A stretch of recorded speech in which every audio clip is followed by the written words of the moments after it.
Bonjour tout le monde, bienvenue à cette série de 5 capsules sur le thème de la gouvernance numérique pour les organisations culturelles et pour les collectifs d'artistes. C'est un vaste sujet, nous ne pourrons en effleurer que la surface, mais je crois que ce sera un sujet d'intérêt pour nos collaborateurs du milieu artistique. Mon nom est Sébastien Harvey, j'ai été directeur général du Centre d'art actuel BANG durant 15 ans.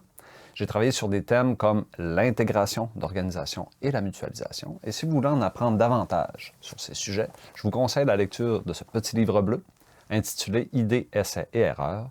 Cela a été rédigé en collaboration avec M. Gilles Prince et plusieurs autres auteurs, et c'est disponible sur la boutique en ligne Les Libraires de la librairie Point de Suspension. On ne le sait que trop bien, les organisations culturelles et les collectifs d'artistes vivent de nombreux défis. Qu'il s'agisse d'actualiser la mission, de revoir leur stratégie de financement, de repenser leur rapport avec les publics, ou encore de penser les infrastructures ou les équipements qui sont offerts aux artistes, de nombreuses grandes questions doivent être travaillées, et ce, au quotidien.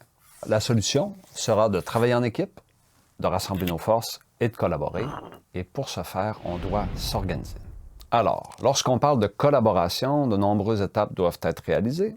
D'abord qu'il s'agisse de distribuer les rôles, pour ce faire, de reconnaître les expertises de chacun, permettre de formuler des propositions, de pouvoir délibérer ces propositions, de passer à l'étape de prendre des décisions, peu importe le mécanisme, qu'il s'agisse de consensus ou de vote, d'attribuer des ressources, qu'elles soient financières, matérielles, etc., suite à cette prise de décision, et finalement, le plus important, d'évaluer les résultats de nos décisions collectives.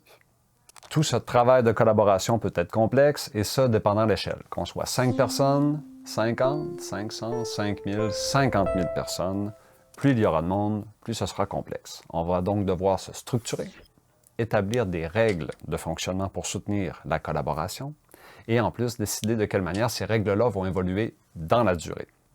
Et cet ensemble de règles, c'est ça, la gouvernance. La définition va varier selon le contexte. Qu'il s'agisse d'une entreprise, d'un État, d'un contexte de relations internationales ou encore d'un environnement associatif ou d'organisations à but non lucratif, comme la plupart des organisations culturelles. La définition de la gouvernance, c'est l'ensemble des règles et des processus pour distribuer les rôles, les responsabilités et l'autorité au sein d'un groupe ou d'une organisation. C'est aussi les mêmes règles qui vont définir qui a accès à quelle information. Et finalement, c'est également les règles qui vont déterminer à qui on rend des comptes, à l'interne comme à l'externe. Finalement, par extension, on nomme également gouvernance les personnes qui vont avoir la responsabilité de l'organisation, par exemple les administrateurs d'un conseil d'administration. Ce qu'il faudra surtout retenir, c'est que les règles de gouvernance sont des outils pour permettre aux organisations d'évoluer, d'actualiser leur mission et d'entrer en relation avec leurs membres. Il y aura plusieurs parties prenantes qui vont contribuer à la gouvernance d'une organisation. Les membres du conseil d'administration, on les a déjà nommés, mais aussi les employés qui, à leur manière, vont participer à des processus décisionnels, les membres, et également d'autres structures au sein de l'organisation, comme les comités. Et toutes ces parties prenantes vont s'impliquer dans des processus de gouvernance tels que la gestion de l'organisation, la réalisation et la planification des activités de l'organisation, le développement de partenariats et la vie associative. Toutes ces personnes vont travailler sur les composantes de la gouvernance de notre organisation culturelle.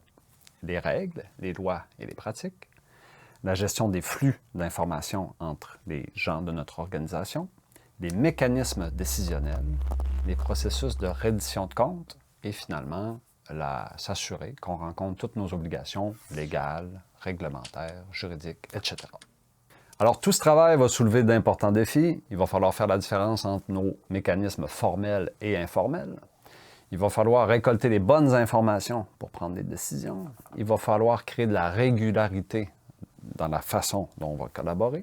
Il va falloir qu'on s'éduque collectivement pour avoir la même information puis les mêmes pratiques. Et il va falloir également se faire confiance et être dans la transparence. Alors, concernant le terme de gouvernance lui-même, plusieurs critiques existent, étant donné que c'est une notion qu'on a importée de l'univers des corporations.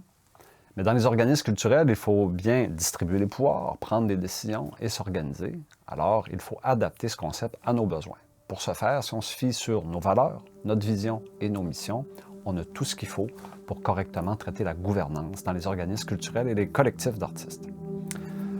Lors de la prochaine capsule, on ira un peu plus loin dans le sujet en abordant la gouvernance numérique. Cette série de capsules est rendue possible grâce au soutien financier du Conseil des arts du Canada, une réalisation du Centre d'art actuel Bagne, en collaboration avec le CEM et l'écosystème. Le Centre Bagne tient à remercier Sébastien Harvey pour sa participation aux capsules.